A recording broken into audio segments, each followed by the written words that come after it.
Hey, Stel. Merry Christmas, guys. I hope you had a good day with your families yesterday before today arrived, and obviously it's a different day. So, yeah, you know, the festivities are over. But yeah, look, I hope you had a good time with your families and. Happy holidays, You too, Stel. Merry Christmas. Merry Christmas. Difficult day today, Stel. But for you, what do you think went wrong? Why did we end up losing the game today?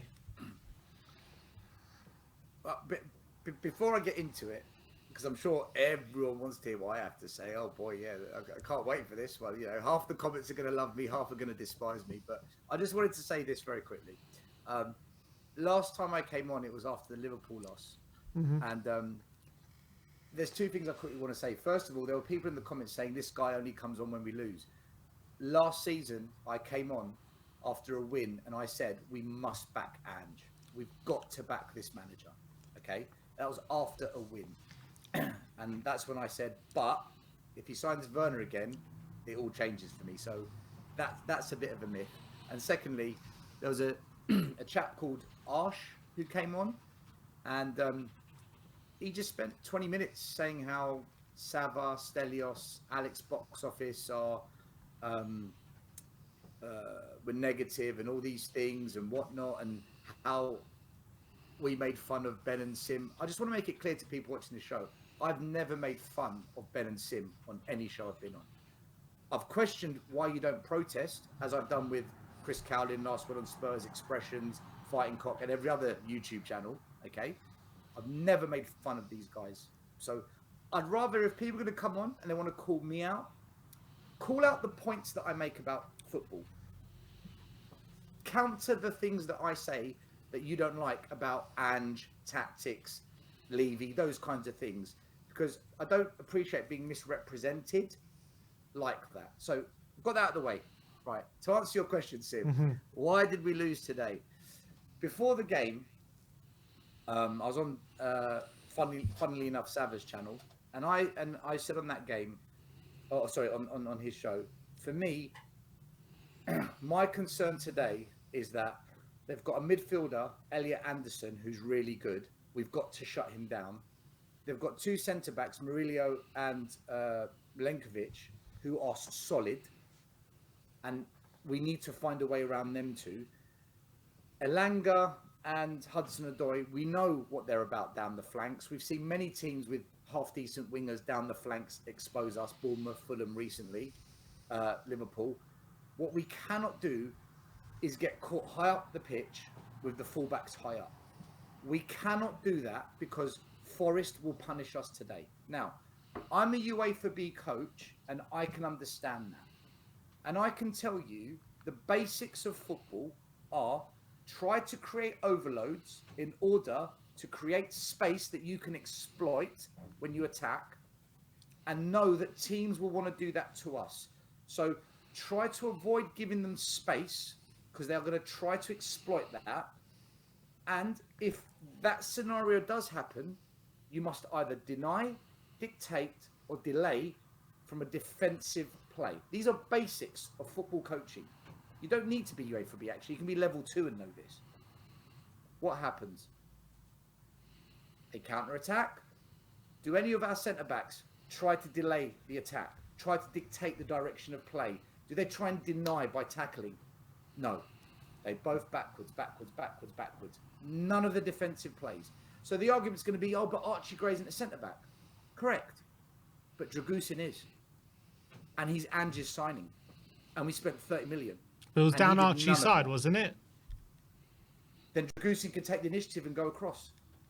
And Gray can keep going backwards. But for me, still, it's not just about the goal. It's not just about the goal. We didn't look like we were coming back in the game for the last half hour. Didn't look like we were going to score.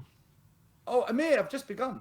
I'm just talking about the goal we conceded, right? Okay. Because if we stop that, it's 0-0. And then what happens? Because Udogi's high up the pitch, he's then the one that has to run back 60, 70 yards. He gets caught out of shape. He doesn't know his bearings. In slips Elanga, one-on-one with the keeper, puts it in the back of the net. That's the winning goal. Now, could that have been avoided? 100%. How? Tactics. Who is that on? The manager. That is on Ange. We've seen this time and time and time and time again, where we get caught undone by the opposition's overload and the fullbacks being high up and the centre-backs being high up. I get why Ange does it. I understand the risk he takes. His thinking is, if we attack the way that we do with this high press, this aggressive play, if we get enough goals, it doesn't matter if we concede one. It doesn't matter if we get caught out once in a while, because our possession, which leads to lots of goals, is enough to win the game. My friend, that works in some games, but there will be games where you come up against other teams that know what you're doing and they counter it.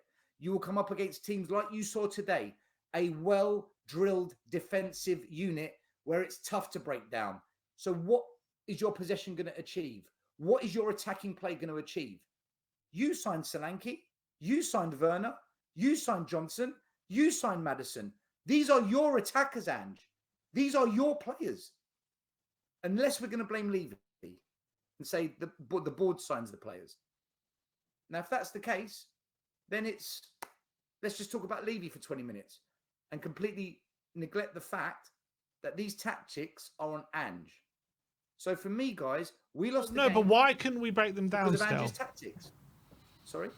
Why couldn't we break them down today? Because we don't have the quality of player to beat a team that knows how to defend properly.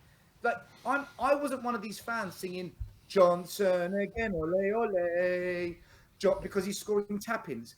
Because when the system works, he gets in the right place for a tap-in. I don't rate Johnson. I don't think he's a good player. You're now looking at him to unpick locks. He can't do it. I wasn't one of these fans that said, yes, Solanke. He can't create and score by himself. I'm not one of these fans that thinks Sonny should be playing as much time as he gets. I think Sonny's on the decline. I think we've seen the best of him. And Ange keeps him on for almost the whole game. I wasn't one of these fans that said, yes, Timo Werner, good bit of business. I was against this. That's why back in the summer, Sim, I came on your show and I said, this is going to fall apart because the signings that Ange is accepting, the signings that the club's bringing in, and the signings that so many Spurs fans said suit the system. This is good. I predict we're going to finish top 4. I wasn't one of those fans because I could see where this was going. And it hurts to say this because I want Spurs to be the best. I want Spurs to be so much better than what I'm seeing. But unfortunately, a combination of bad signings, a manager who isn't good enough. It's okay to say Ange is not good enough and we are backing the wrong horse.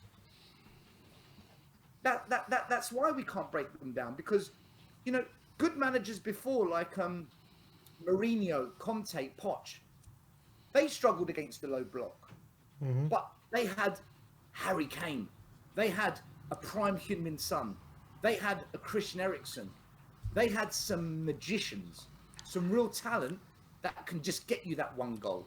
We don't have that now, guys. I would argue, though, that we do have that still. You've got players in there that can score goals. Okay, I'm going to name them for you. You've got Sonny who can score goals. You've got Solanke who's been scoring goals.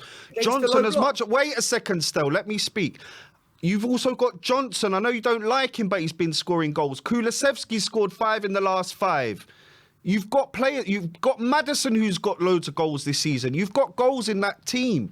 Today, we just could not break them down. We couldn't break them down. We couldn't even create opportunity, big enough chances. The best chance we got was from a little brilliant bit of skill from Johnson to Meg, the Forest defender, and he should have scored, really, from that position there. But I don't agree that this team doesn't have goals in it. We do have goals. We've got lots of goals in it. You're not listening to what I said.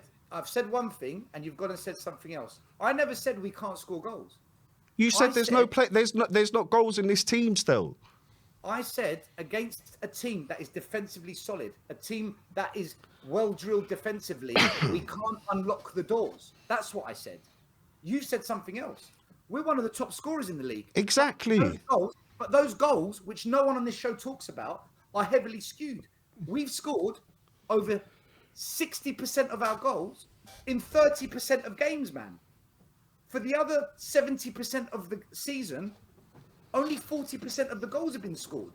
So what's happening is you've got 5 or 6 games out of the 17, 18 we've played, 5 or 6 games where we've scored 5, 4, 5, 4, 5. All those other games, it's 0, 0, 1, 0, 1, 2, 2, 1, low scoring. So when you talked about, oh, Kulu scores loads of goals, Madison, it's nonsense. When you break down the data and stop being so simplistic with the stats like many fans are and just say, but look how many goals we scored. Look at the games those goals were scored and then talk to me about Johnson and Kulu. And okay, but on the flip side, it's not okay, because that's the argument, Sim. You say it's okay, but that's the argument. No, I said that's fine. I'm not disagreeing. I said that's okay. I'm saying I'm well, on the flip side to that, like would you say if we were arguing like we're too open defensively and like we can see too many chances, right? But then defensively, like that, the stats on that front, like we've conceded 26 goals, which I don't know where that stands in the league. But again, isn't that skewed as well? I think we conceded 6, 4, so 10, 13 have been in 3 games, right? 6 against Liverpool, 4 against Chelsea, and 3 against Brighton. So 13 of those 26, we conceded 13 goals in the other 15 games, right? So would that not mean we're not that open? We are open. It's whether the opposition are clinical enough to take advantage. So against Bournemouth, we lost 1-0, but we can all agree if that ended up 5-0, none of us would have said, oh, that was unfair. Against Fulham, we drew 1-1. If we lost 2 or 3-1, none of us would have said, oh, that was unfair. Coventry City should have been okay. Again, we drew 1-1 with Leicester. If we would have won that game 4-1, no one would have said that's unfair. We lost 2-1 to Newcastle. Correct. So like it goes both ways. Correct. Sim, 100%. I agree. It goes both ways. But what we're doing is we are too heavily focused on the goals we scored being this amazing phenomenon, but when you break it down, actually it's not. They're in a few number of games, and with the goals scored against us, you're right. Again, you could say that's skewed, but here's the thing: when we're in these tight games like today, where one goal could make the difference, we cannot score in those games, and the reason we can't score is because the opposition is far more offensively robust and well drilled, and we don't have another answer. Because the players we've signed for this attack are system players. They're not quality. They're players that work in a system that depends on space being in behind. If a team doesn't give us that space, in the first minute, was that when we broke and Son should have squared it and instead of minute? Right. That was one of the only times in the game where actually we got some space in behind. So if you don't make that moment count, you're done. Because Forest aren't going to give you many of those moments. Just like when they got in behind us, they took their moment. Mm-hmm. Now, we need to be clinical in those moments. Why aren't we clinical in those moments in these tight games enough? And it comes down to what? Johnson isn't that player.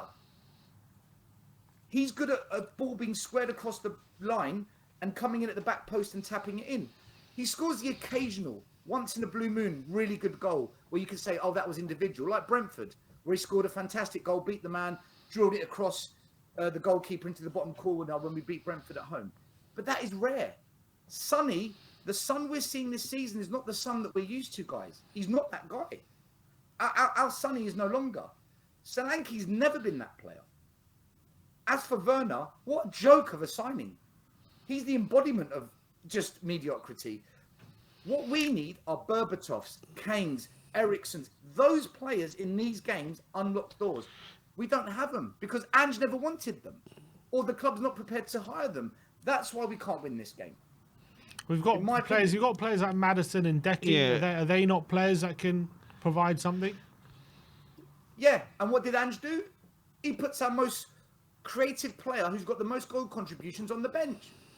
That was Ange's decision. Yeah, but look, you know the circumstances we're in, the state of the squad. He's got to give players some rest at times. Like we're struggling at the moment. Do you not think the circumstances of injuries and all that kind of stuff like has any part to play with the way he's rotating? Defensively, yes. but attack and midfield, not so much. You know, we spoke about this the previous show. I think it was Amir and Ben. Correct me if I'm wrong, Amir. Yeah, it was. I think it was Ben and Amir. Me and Ben. It was you. Okay, it was you two. Of the 14 signings Ange has made since he's joined, or the signings Levy has made for Ange, only 3 of those are injured. The majority of his players are here, guys. The reality that doesn't matter, though. That doesn't matter. It's not about how many players he's signed who are injured. It's about the squad. Yeah, but the players he signed play his system because that's why he signed them. The rest might not. Yeah, but the point is these players are kind of running on empty a bit because of how much they've had to play, the way they've had to play, and you know, there's a lot of circumstances surrounding that. Today. All right, Benson calls back today in the midfield. What changed? Well, he was terrible. He wasn't I don't know good, why, yeah. but he played really badly. Well, you know, so we can talk about excuses, but when the injuries are back, we're still the same. I don't think he was bad because of what he's asked to do. He was just terrible. He was just off his game. I've seen him play very well in this system, but today he was just completely off the pace. But I think Brennan, it's no surprise to me that Brennan was probably our sharpest attacker today. Whether you think he played well or not, that's by the by. I think he was probably our sharpest attacker. All our chances fell to him, probably because he was the freshest of the lot, probably because he's had a bit of rest. Like, didn't surprise me. Huh? He missed 3. Matt Sells made 3 good saves. He missed chances, but he made 3 good saves. Matt Sells from Brennan. That was all our chances that fell to him. Unfortunately. Right, so the reason we lost today is because Nottingham Forest's goalie had a good game. Yeah. No. It's we weren't clinical. We weren't clinical. Still, we weren't clinical, and I think who's taking the shots? Who's the one that needs to be clinical? Look, Son could have had, in that first minute, that should be a goal. 9 times out of 10, if you're 4 on 2, you should be scoring a goal 9 out of 10 times. That should have been the first one. Johnson, with the one where he megged him, you have to score. You're 1-on-1 with the keeper, you have to score. Apart from that, all the other chances were half chances. Johnson's other ones. It's just, you know, it's not good enough from our attacking players. It's just, you're not clinical enough. Not clinical enough. They're not good enough. They're not good enough for me. I don't know if they're not. No, but I don't know if they're not good enough in the long run. Still, today they were not good enough. Today they were not good enough. What is your argument? What is your argument? I hear injuries are the problem. Injured they are. They are. They are a problem. I hear the players up front are good. Today you're telling me they're not good enough.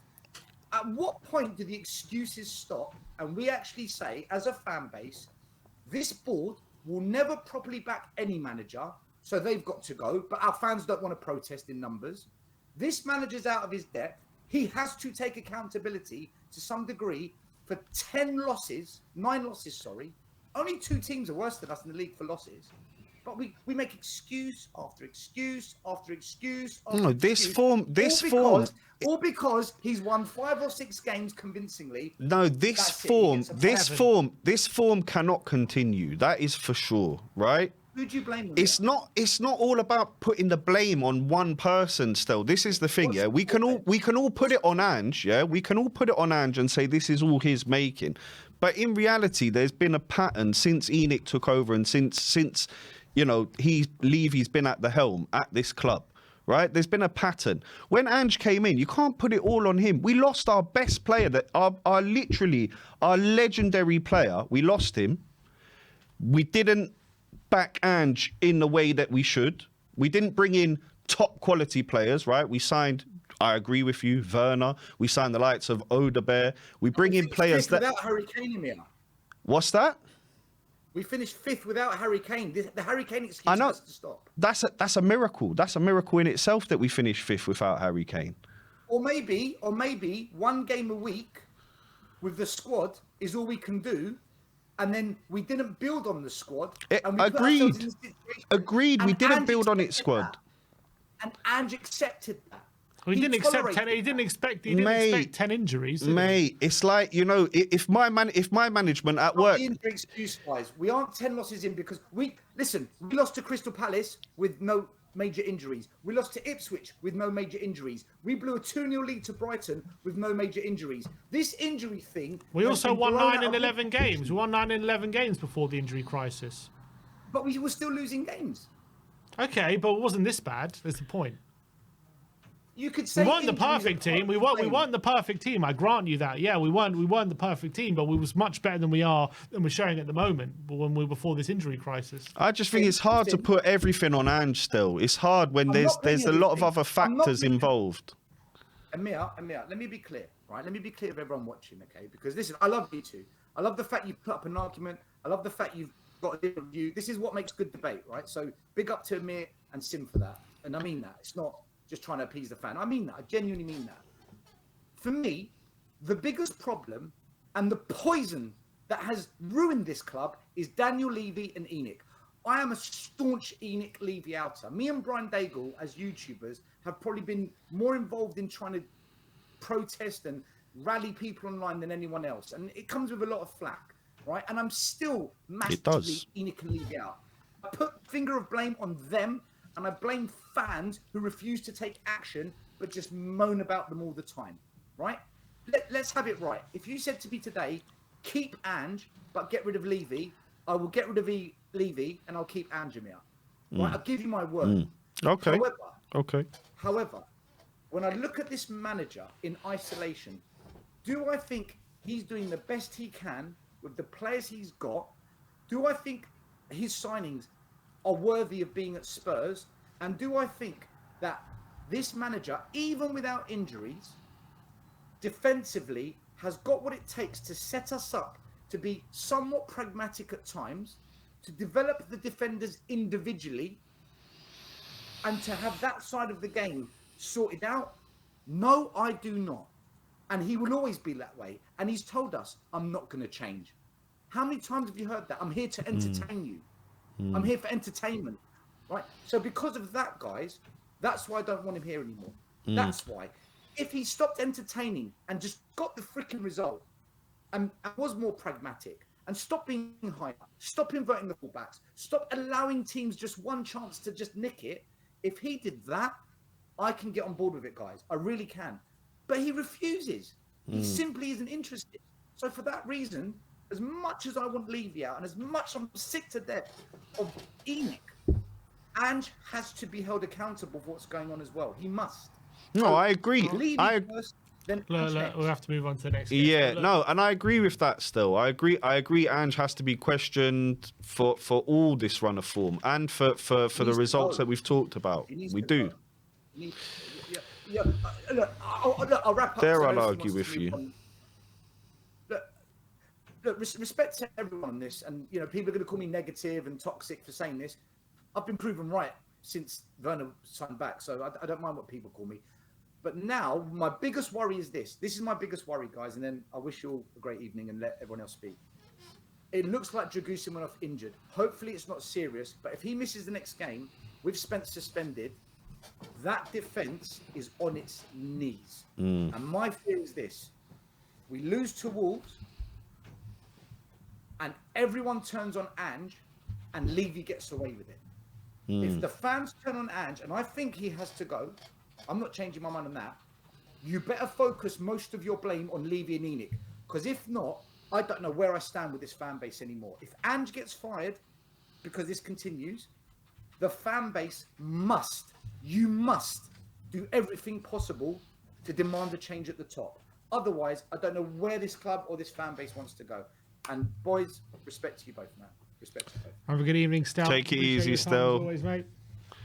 Let's hope for some better